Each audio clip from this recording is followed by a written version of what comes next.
이번에 알아볼 내용은 전력 수송과 변압기의 원리입니다. 왼편에 있는 시료값이니 아래쪽에 있는 최대값이니 이런 거는 하지 않기로 했죠. 그래서 전력 수송, 손실 전력 내용인데 상당히 중요한 내용이고요. 아래쪽에 있는 변압기도 매우 중요하니까 잘 보시기 바랍니다. 저희가 발전소, 화력발전소나 원자력 발전소에서는 교류를 만들어내는데, 예를 들어서 1초에 얼마만큼의 전기 에너지를 만들어내느냐 하는 곳이 발전소이기 때문에 전력이라고 하는 거를 만들어낸다라는 거죠. 발전소에서. 이렇게 만들어내는 전력을 가정에서 써야 되는데, 발전소에서 만들어진 전력을 가정으로 보내주는 거를 송전한다라고 하죠. 송전한다. 그래서 그때 도선이 송전선이고, 이 송전선을 따라서 가정까지 잘 공급이 되고, 중간에 변압기를 사용을 해서 가정에서 220V를 쓸 수 있게 활용이 되고 있는 거죠.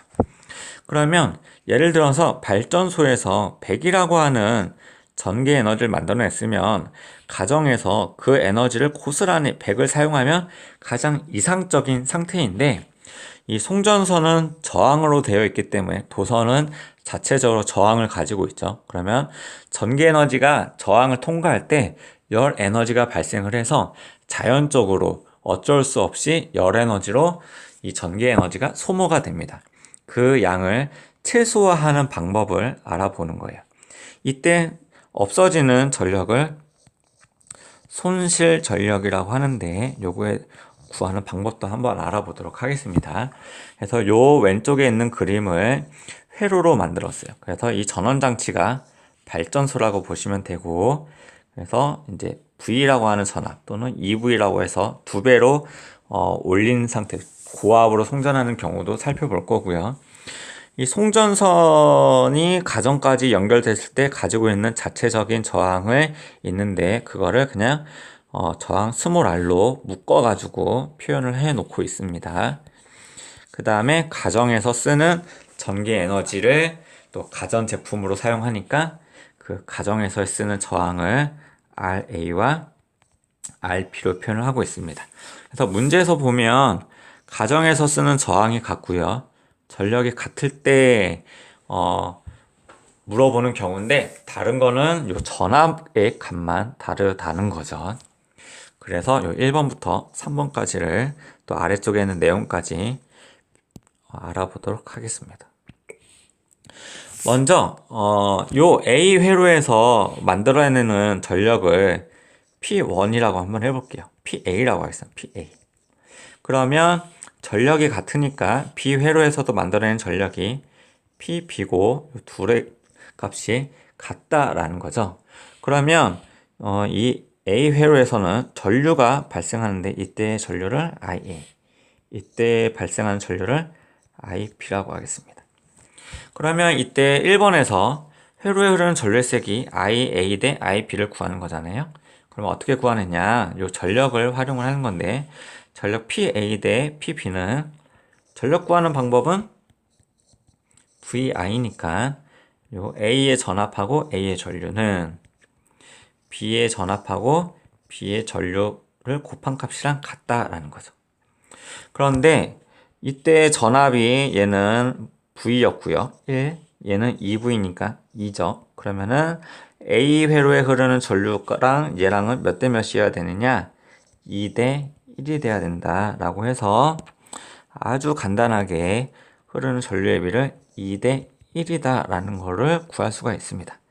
그래서 이때 흐르는 전류를 2, 이때 흐르는 전류를 1로 표현을 할 수가 있는 거고, 두 번째, 그럼 저항 아래 걸리는 전압은 얼마냐라는 건데요. 이때 저항 값이 또 같다라고 되어 있는 거죠. 그런데 지금 또 이 회로가 직렬 연결로 되어 있어요. 직렬 연결로 되어 있다는 소리는 여기에 흐르는 전류도 마찬가지 2이고, 요 저항에 흐를 때의 전류도 2. 다 같은 값의 전류가 흐르게 된다라는 거를 알 수가 있죠. 직렬 연결로 되어 있으니까요. 요때는 1, 이때도 전류가 1만큼 흐른다라는 거를 표기를 해 놓을게요.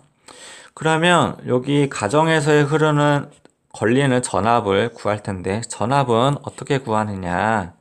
전압은 V는 IR이잖아요. V는 IR.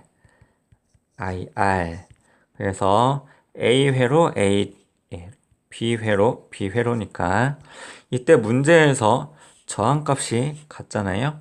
얘랑 같으니까 결국에는 전류의 비 2대1 값이 전압의 비가 되더라 하는 것도 구할 수가 있죠. 계산이 가능하다. 요 세 번째부터가 확실히 이제 중요한데 한번 보겠습니다. 송전선 안에서 소모하는 전력은 얼마냐?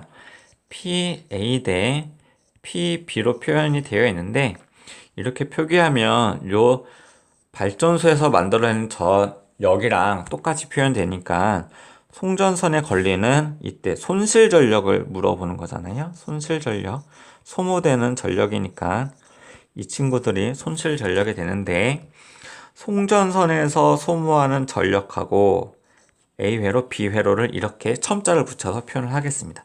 그럼 전력은 어떻게 구하느냐? IR로 구하잖아요. IR을 왜 이래?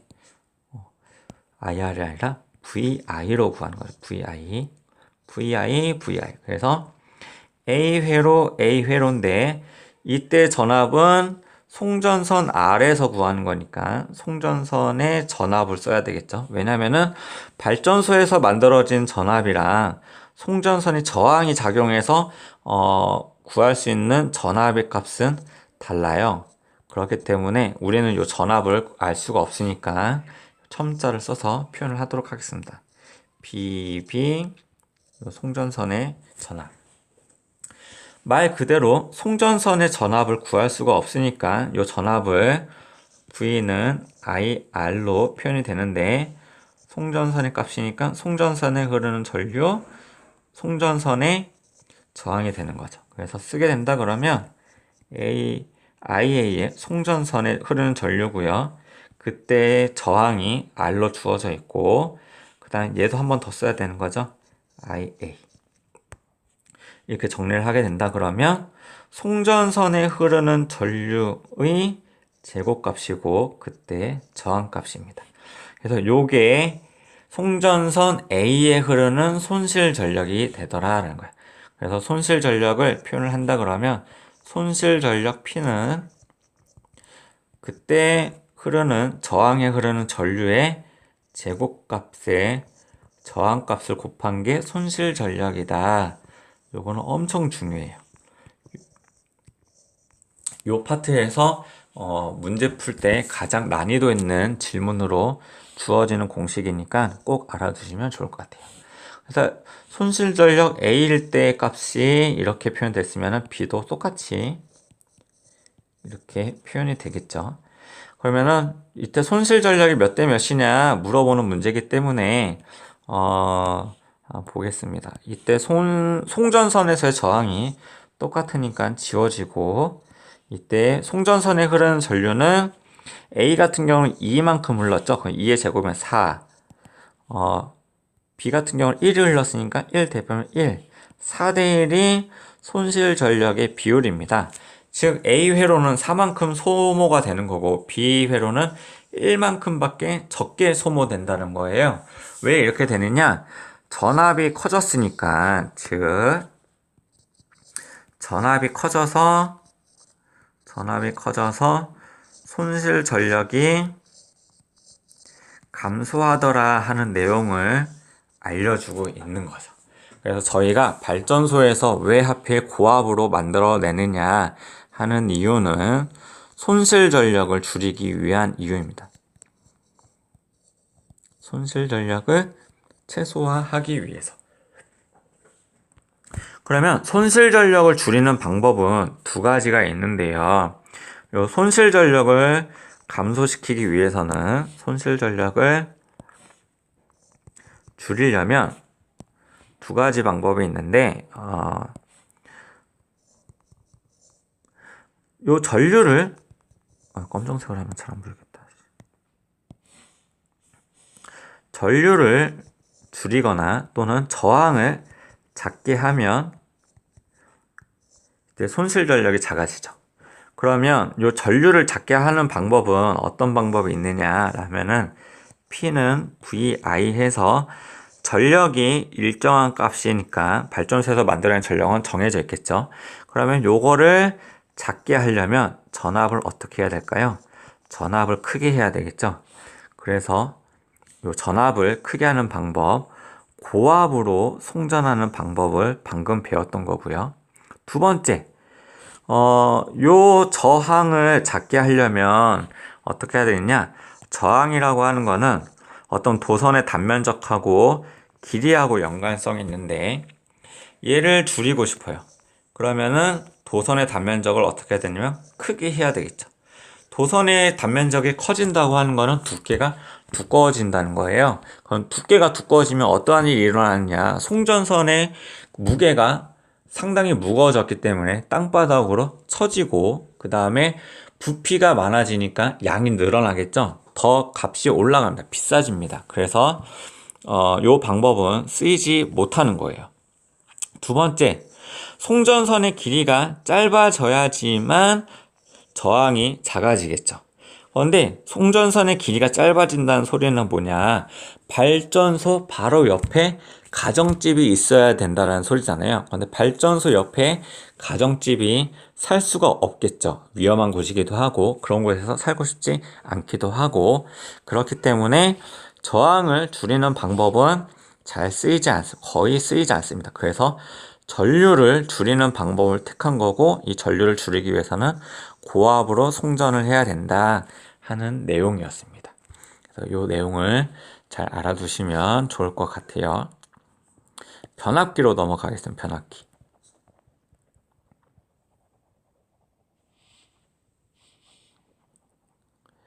변압기. 변압기는 어떤 원리로 사용하냐면 이 친구는 원래 전자기 유도 현상을 활용을 하는 건데 패러데이 법칙이라고도 하고 어떤 전자석이라고 하는 코일이 있습니다. 그러면 이렇게 코일이 감겨져 있어서 여기에 이제 뭐 전원 장치가 연결된 상태에서 자석으로 만들어 줬어요. 그 다음에 요 아래쪽에도 2차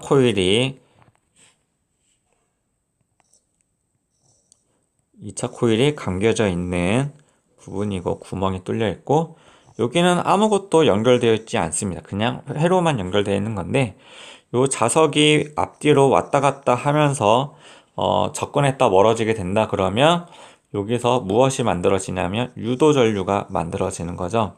그래서 이 유도전류를 어떻게 활용을 하느냐라는 내용이 이제 변압기에 되는 건데 이때 회로의 요 도선 코일의 가문수에 따라서 이 유도전류의 세기를 조절을 할 수 있다라는 게 변압기의 원리입니다. 그래서 오른쪽과 같은 변압기를 이제 볼 텐데요. 이 철심 네모나게 되어 있는 부분이 이제 철심이고요. 왼쪽에 이렇게 막 코일이 감겨져 있어요. 그래서 N1번째 감겨져 있고 여기에 교류 발전소가 연결되어 있습니다. 그 다음에 맞은편에는 마찬가지 2차 코일이 감겨져 있고 N2만큼 감겨져 있습니다. 그럴 때 이 교류에서 전류를 만들어내면 이 코일에서 자기장이 만들어지겠죠. 자기장이 만들어지는데 이쪽 방향으로 만들어진다라고 가정해 볼까요? 반시계 방향으로 만들어진다라고 한번 가정을 해보겠습니다. 이 철심이 하는 역할은 이때 만들어진 자기장이 다른 데로 벗어나지 않고 요 철심 내에서 잘 생성이 될 수 있도록 도와주는 역할을 합니다. 이 2차 코일에서는 원래는 자기장이 만들어지지 않았는데 이러한 방향으로 만들어지는 변화가 좋다 싫다? 싫다. 그래서 요 자기장을 없애주는 방향으로 자기장이 저절로 만들어지고 그럼 오른손을 써가지고 저절로 이 코일에서는 유도전류라고 하는 녀석이 만들어집니다.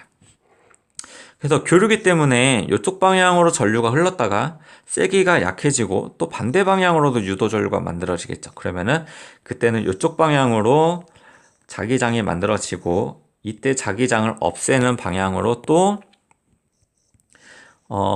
자기력선이 만들어지면 또 반대 방향으로도 유도전류가 만들어지겠죠. 교류니까 요게 방향이 계속 바뀌겠죠.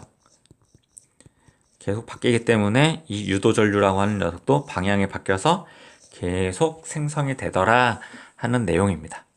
교류는 되고 직류일 때는 어떠냐? 직류는 안 된다는 거죠. 왜 그러냐면 직류는 한쪽 방향으로만 전류가 흐르기 때문에 처음에 흐를 때만 유도전류를 만들어낼 수가 있어요. 자기장이 만들어지고 방해하는 방향으로 해서 유도전류가 만들어지긴 하지만 그 다음부터는 쭉 같은 세기로 한쪽 방향으로 만들어지니까 자기장이 변화하지 않습니다.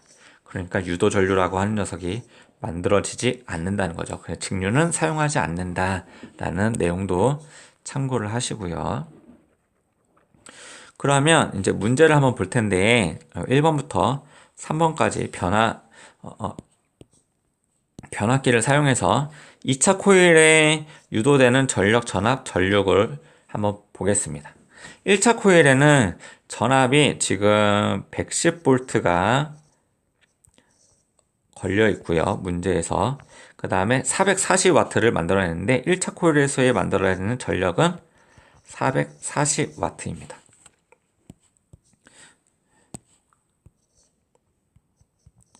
그러면 저희가 첫 번째로 알아야 될 게 뭐냐면 이제 교류지만 이때 1차 코일에서 만들어내는 전력이랑 2차 코일에서 생성된 전력은 동일하다라는 사실을 하나 알고 있어야 돼요. 그래서 1번에 요게 440W가 된다는 거는 그냥 알고 있어야 되는 건데 중요한 거는 여기서 공식을 하나 유도를 해야 된다는 겁니다. 전력을 구하는 방법은 VI로 표현이 가능하고 1차 코일에 흐르는 전압, 전류, 2차 코일, 2차 코일. 그래서 요 전력이 같다라는 걸 가지고 전압과 전류의 관계식을 하나 찾아내야 된다는 거를 먼저 알아야 될 것 같고요. 두 번째, 저희가 알아야 될 내용은 여기서 회로에서 유도전류라고 하는 녀석이 만들어지는데 요 유도전류를 물리 1에서는 직접 구하지 않는다고 했었죠. 그래서 대신 유도전류가 만들어졌다는 소리는 유도전압 또는 유도기전력이 동시에 만들어졌다는 소리고 이 친구를 계산을 할 수가 있다는 거죠. 공식이 마이너스 n의 델타 t분의 델타 파이인데 델타 t분의 요 델타 파이라고 하는 거는 1차 코일에서 만들어낸 자기장인데 요게 고스란히 철심을 따라서 2차 코일에서도 똑같이 작용하니까 1차 코일과 2차 코일에서의 비교를 할 때는 동일한 값으로서 저희가 따져주지 않아요. 그래서 유도 전압이라는 것과 연관성이 있는 거는 코일의 가문 수하고 연관성이 있습니다. N1번, N2번 강제인 수가 있는데 유도 전압이랑 코일이 거의 같은 값이라는 거잖아요. 비율이. 요 소리는 뭐냐면 유도 전압이라고 하는 거는 가문수하고 연관성이 있는 거고 요게 뜻하는 바는 1차 코일의 전압 대 2차 코일의 전압은 코일의 가문수 B랑 동일하다 하는 내용이 두 번째 내용입니다. 그래서 변압기에서 문제를 풀 때 필요한 공식은 딱 두 가지예요. 요 위에 있는 전력이 같은 거랑 그 다음에 전압이 가문수에 비례하더라 요 두 가지를 가지고 모든 변압기에 관련된 문제를 푼다라는 거죠. 그래서 2번을 한번 푼다 그러면 요 공식에 대입을 해서 V1 대 V2는 N1 대 N2인데 여기 문제에다가 제시를 하나 안 한 게 있네요. 코일이 200번 감겨져 있는 거고 얘는 400번 여기 나와 있죠. 200번, 400번이 감겨져 있는 거죠. 그러면 이걸 대입을 한다 그러면 V1은 110V라고 문제에서 나와 있고 V2를 구하는 문제고요. 얘는 200번 감겨져 있고 얘는 400번 감겨져 있죠. 얘가 1대2면 얘도 1대2가 돼야 되니까 V2는 몇 볼트가 돼야 되느냐? 220볼트가 돼야 되더라. 해서 전압을 구할 수 있습니다. 그 다음에 세 번째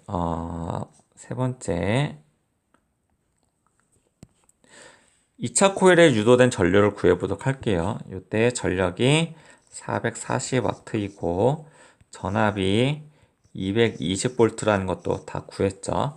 그러면 2차 코일에 유도된 전류는 전력으로 P2는 V2I2로 표현이 가능하고요. 얘가 440W이고 220V니까 I2에 흐르는 전류는 얼마냐? 따라서 전류는 2A 라고 구할 수가 있습니다.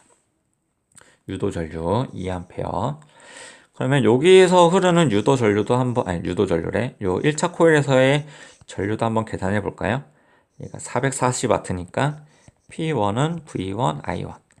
440이고 전압이 110V니까 I1은 따라서 4A가 되는 거죠. 이렇게 구해보게 된다 그러면 1차 코일에서 걸린 전류, 전압, 전력, 또 2차 코일에서 유도 전류, 전력, 전압, 또 코일의 가문수, 요 네 가지 요소들이 비율 몇 대 몇인지 물어보는 경우도 있고 직접 계산하는 문제도 있으니까 연습을 좀 해보시면 좋을 것 같습니다. 그래서 요까지 할게요.